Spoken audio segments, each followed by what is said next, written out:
Wednesday morning, going to do tempo run. Tired.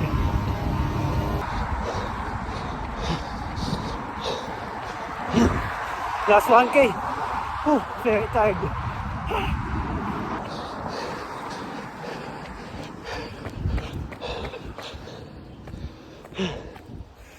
7K done.